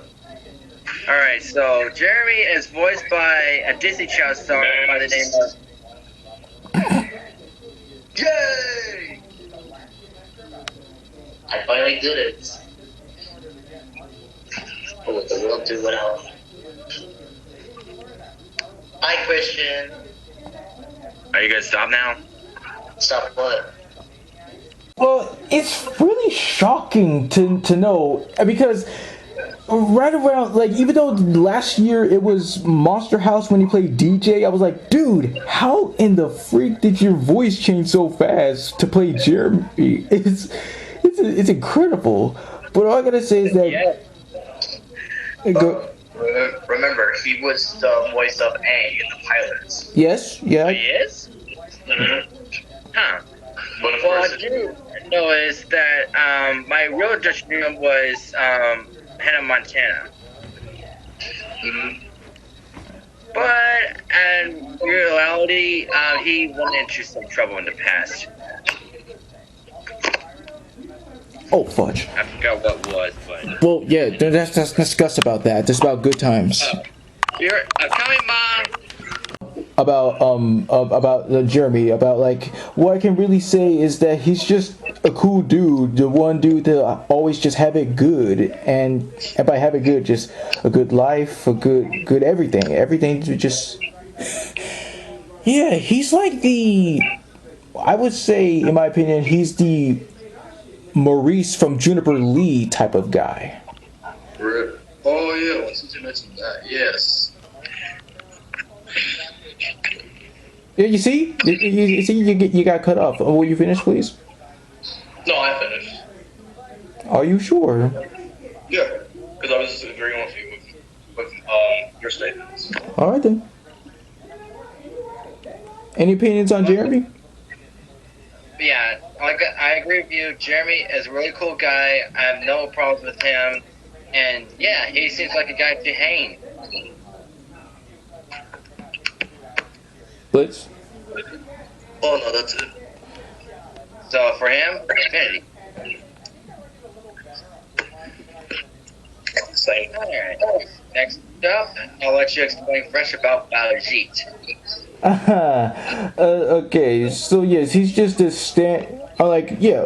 when you get a group of friends and you just wonder how they are, it's really incredible. But in this case, being the type of kid to just be a little bit meek, but somehow just still wants to maintain a friendship and is driven by intelligence and everything, the standard nerd type of character, so to speak. But yeah, Baljeet, he's a decent kid, but it just kind of sucks how he just got bullied by Buford all these few occasions before forming a much more better relationship. Yeah, which I like. And remember that one where he had trouble making up choices, and they created a device that every time he tried to make a decision, he clubs himself. No. But do you remove the one where Belty saved Buford's life from choking? Yeah. And that eventually made Buford being next to Belty more serve him and all that. Finally, Belty gets all the glory for this. Yeah, the bully code. That's what it was called. But what I really found interesting is that his voice actor Malik Pancholi was actually speaking in falsetto all at that whole time, and wow, his other different works, of course, with Sanjay and Craig, and oh wait, he even voiced Baljeet's dad, who is also named after him. Yes. But the one thing that I found most shocking is the fact that he's gay in real life. Yes. Whoa! That I was not expecting. You didn't know that? No, not until now. Huh. So yeah, I have no problem with Baljeet here. Like he's like one of the most intelligent characters of the show. Yeah. So for him, a 10. Infinity. Hey, Eddie. It's like my brother. Alright, next up, the bully of group. Hello. So yes, Buford, since he's being bullied, he mainly bullies Baljeet, because he's a nerd and all. But from time to time, he is good friends with him and stuff. But at one point, he actually bullied Phineas, only one episode. Well, that was until Phineas and Ferb spilled ice cream on him, and ice cream spilled back on him, and so they became cool ever since. Alright. But yeah, Buford, he has a lot of on him. At one point, him and Baljeet actually stopped being friends at one point. They say something like bully side's hard and nerd side's hard. Oh yeah, I remember that one. Yeah. And remember this one where he was taking over as Isabella and he was dressed up as her? No. Well, it has something to do with the chupacabra. Anyway, so yeah. Hey, wait, what about Blitz? Oh, yeah, go ahead, Blitz. I agree with your statements. Okay. There's nothing else to say about Buford. Just an interesting character. I give him a 9.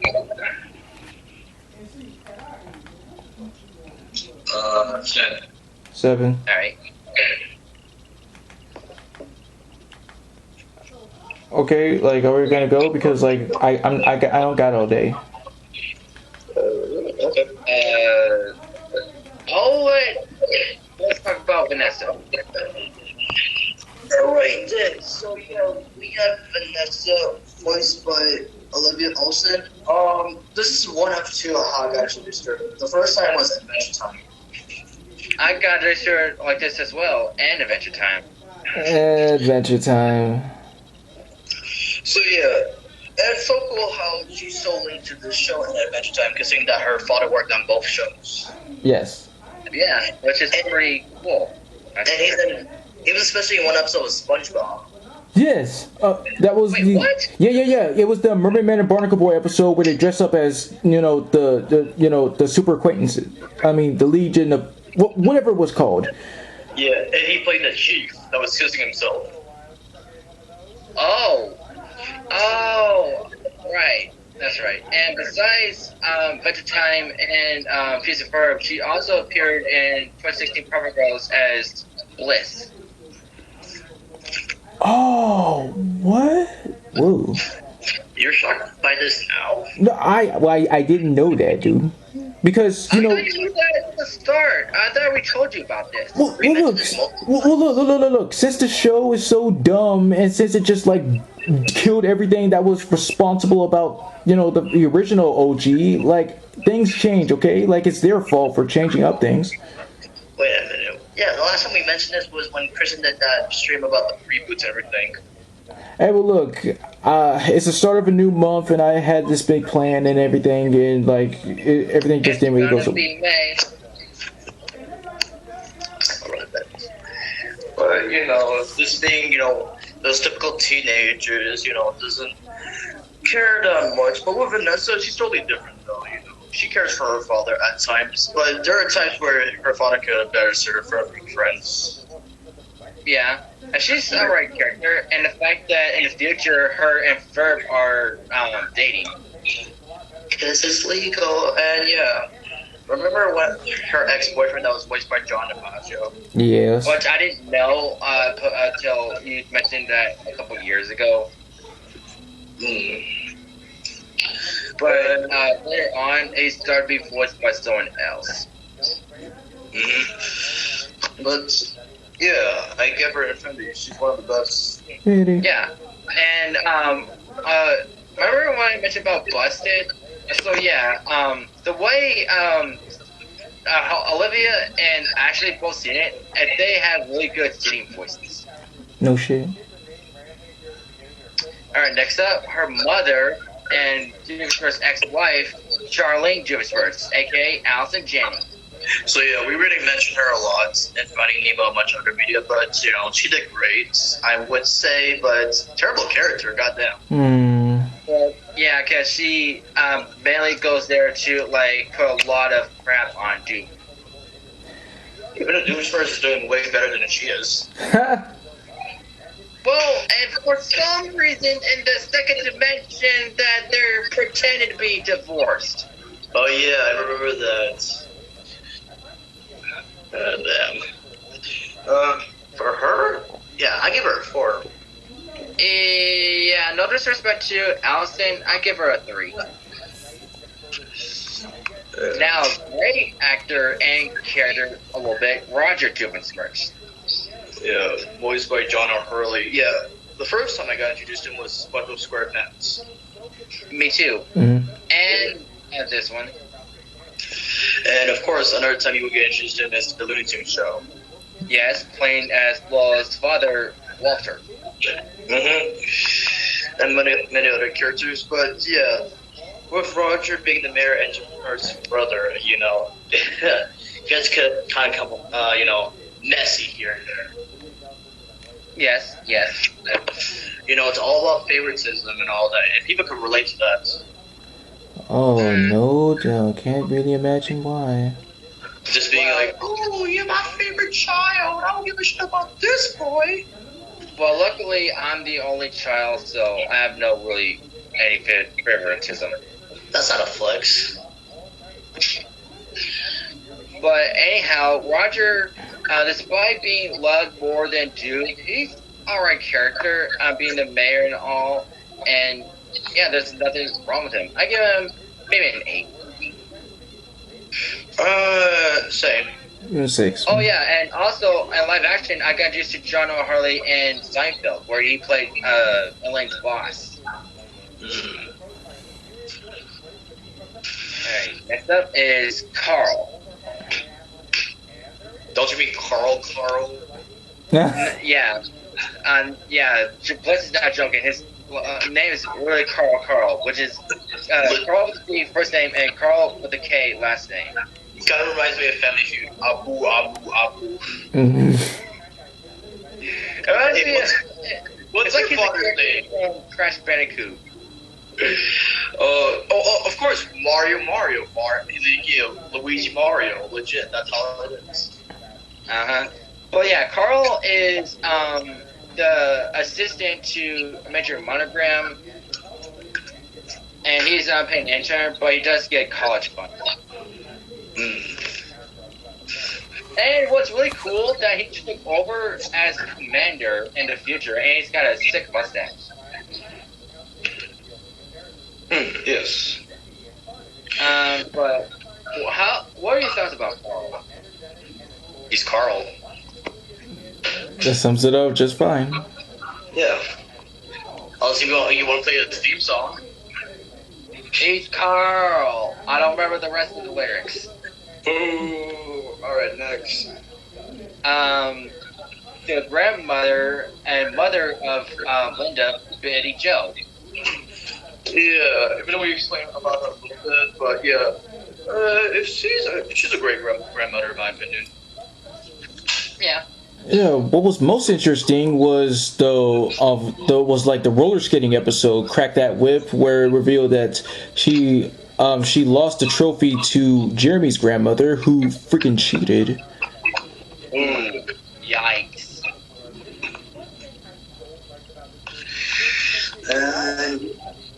But for her, a 9. 10 out of 10. Yes. Now for her husband, Clyde. Voiced by Barry Bolston. Yeah, he voices the mayor from Incredibles 2. Oh, wow. And yeah, he's an interesting grandpa, I must say, especially with his stories. Yeah. Especially with the camping episode, he was very interesting, along with Betty Jo, I gotta say. Yes, they both were. I give him a 10 out of 10. Cool. Alright, next up is Winifred Fletcher. Yes, Ferb's grandmother. And yeah, surprisingly, he's played by Mama Cosma. Oh!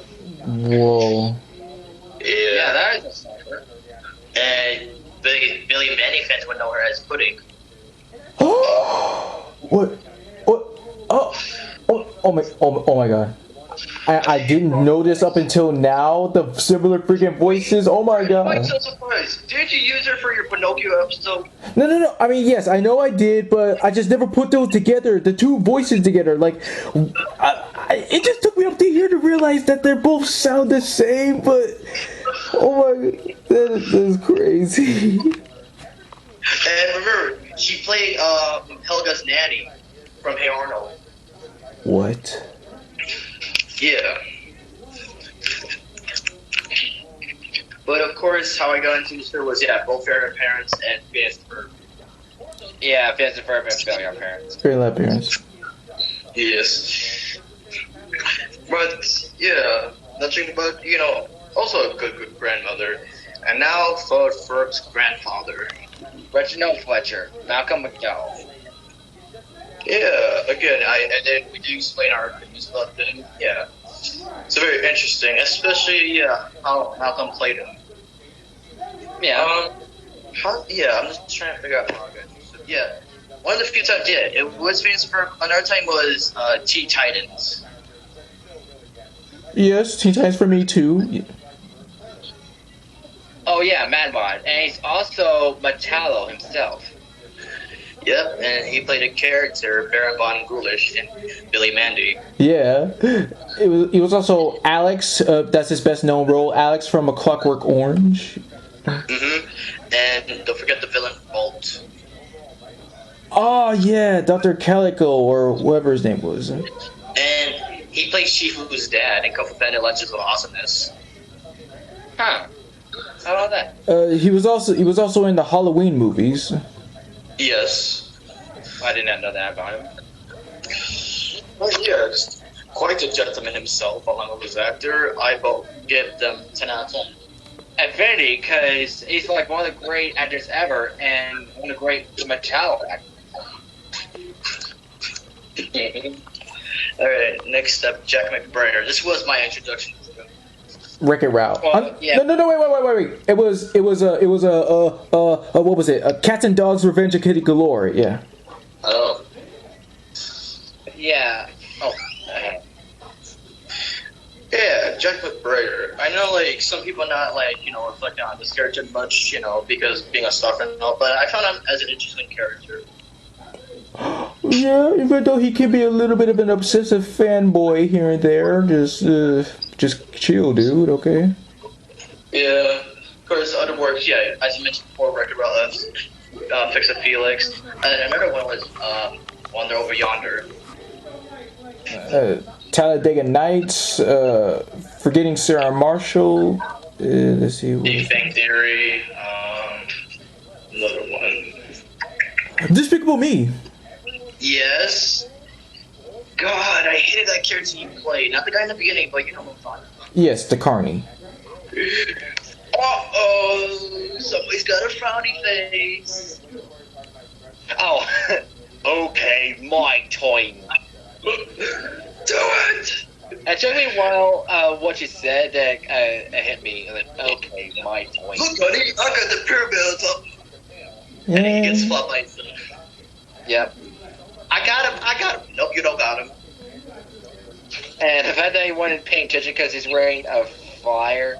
And I didn't really like that he's all sunburnt. But Jack McBrayer was also in Amphibia. Right, he voices, Toady. Yeah. Oh. And the, last episode, at like a time skip, he became the mayor. He also voices Clumsy Smurf. Remember? Yes. Right, only in Smurf's Lost Village. But yeah, go ahead. You didn't mention Fix Felix, right? Yeah. Yeah. Alright, I was making sure. He also appeared in the movie Talladega Nights. Said that. Yeah, we mentioned that. Okay, just mention Big Bang Theory. Yes, where he plays Penny's brother, who's a crackhead. He's also in, was it 30 or something like that with Alec Owen and Tina Fey? Yes. Okay. But yeah, Irving, he is so much a fan of Phineas and Ferb, he's like stuck in him like almost every day. And you know, crossing from the. Oh yeah. Okay, yeah, we did talk about his brother, but what's your honest thoughts about him overall? Is meh. Yeah, I agree with Fresh. And weirdly, he in the future he's like working for the OCWA. OWCA. Yeah. Oh, I'm sorry. But were you surprised Yeah. with voice though? No. Huh? Were you surprised with voice though? No. No. Okay. Let's check it. But yeah, Irving. No disrespect to John McBrayer, not you. Or I give him a 6. He was an interesting fellow. I think this. Okay, let's add one more than stuff from here. Ginger. Huh? Ginger. Stacy's little sister. Yes, I was gonna end it off with her anyways. Yeah. God, Kari with these roles, she nails it every time. That's all I gotta say. But yeah, this was one of my introductions to her. There's so many things I can introduce to Kari. But yeah, my first official one, yeah, it was Phineas and Ferb. Then the second one was Ben 10. Me too. Well, mainly Ben 10. Then you fresh for your introduction. of whom? Kari. Oh yes. It would have to be Phineas and Ferb as well. Yeah, it's just so, and getting to know her just amazing, and and to think that her first ever voice job is just her screaming for this amusement park ride, and it is. Really? Yeah. It was, yeah. Wow. What shocked me about her is that she was one of the voices of the Snuggle Bear. If you remember that. Oh. Yes. Yeah. No, go ahead. No, like I was agreeing with you. Like if I did get it right, like this. Yeah. But in this version, she plays the bear as a horror character. Like she starts to like let's snuggle, and then she says some weird ass shit afterwards. I remember in Chang, when he's dressed up in a suit, Chang said, I look like Snuggles' accountant. Yeah, it was a good joke. What would be more funny is that I look like a lawyer for Snuggle. But yeah, one of the few times I noticed her from live action was Wizards of Waverly Place. She was in Wizards of Waverly Place? What did I just say? Did I stutter? No, he's a parrot. Well, I didn't know she was in that show. Who did she play? You go find out. That's all.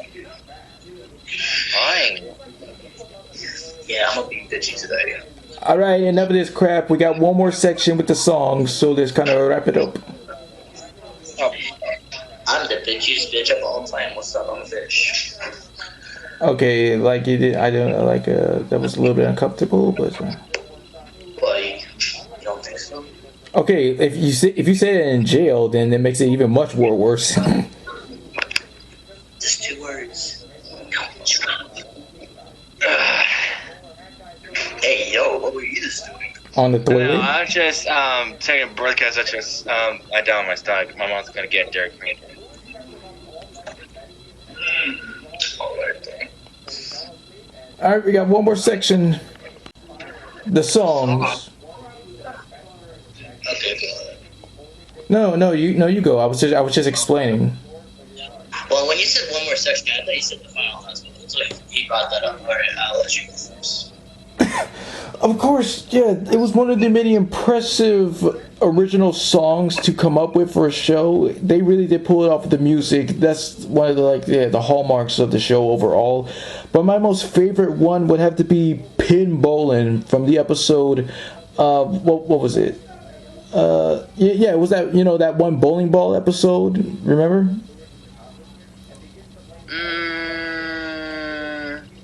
Oh, all right.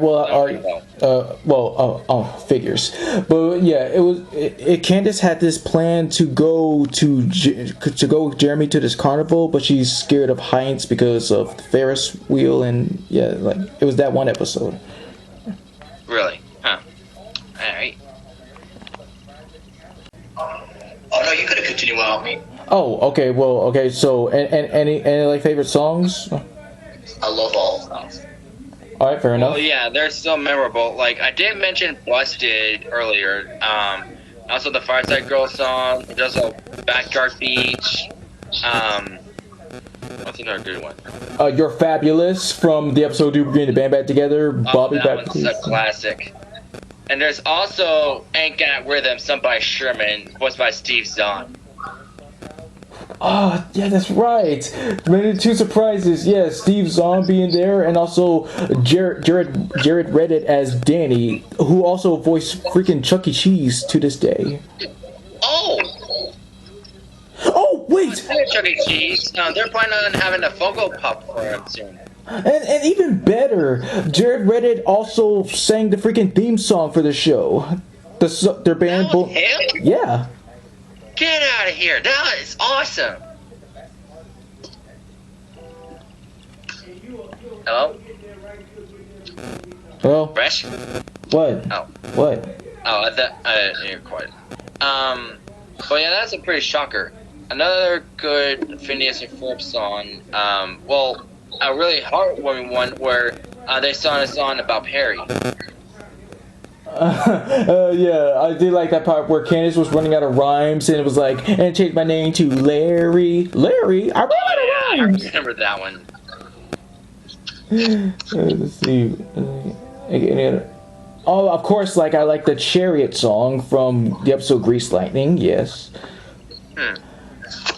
It's also the song that Balji sang where he became a rocker. Let's see all the different ones. I mean, of course, the standard songs whenever they're working on their inventions, the quirky songs.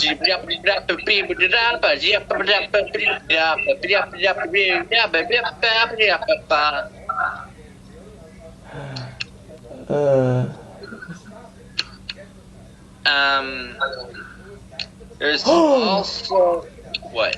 Okay, despite once again being the darkest, saddest episodes, Got These Chains on Me kind of has a little bit of something. I like that jazz feeling when Doofenshmirtz. Dan Popenmeyer was using his allergy-infected voice for Candace. Oh. Wait. Phil, remember where she got her voice changed and she said like our boys are evil and stuff? Yes, evil boys, yeah. Oh man. And that was I forget who sang that. What dude, like really, it's like yeah, it's Dan providing the voice. Yeah. Oh, I thought it was like some famous actor. I must have. Yes, when Candace is having allergy problems, she's voiced by Dan Povermeyer. Like we said that like 3 times right now. Yeah. But that's it for me. Me too. All right, now we can give our final ratings. Infinity is just a great dang show.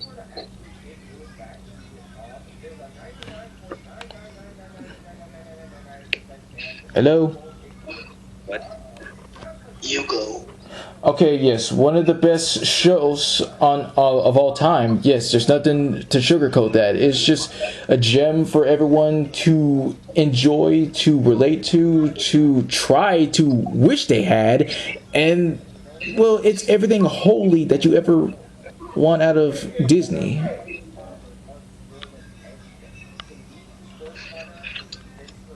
Yeah. And let's end it.